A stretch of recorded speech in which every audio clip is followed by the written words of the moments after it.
For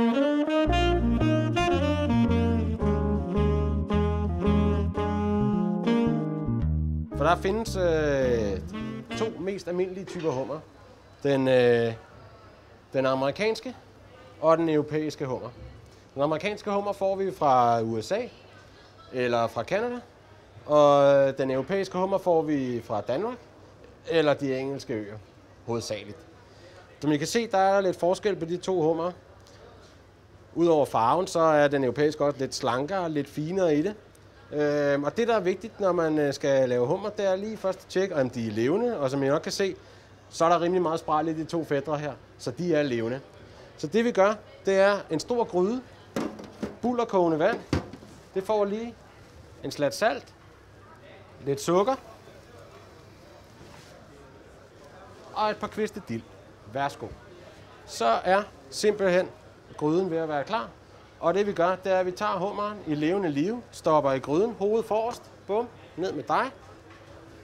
Og så låg på.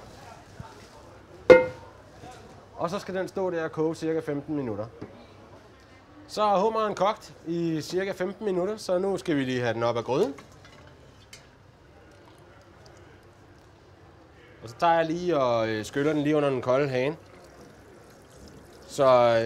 Så den ligesom stopper kogningen inde under skallen, og så man også rent faktisk kan håndtere den. Som I nok kan se, så har hummeren fra naturens hånd udstyret med et kryds. Og det er her, hvor vi skal stikke kniven i den, så vi kan få den flækket, og vi kan komme ind til det dejlige hummerkød. Og som sagt, ned i krydset her. Og så er det bare at få den flækket. Og den anden vej.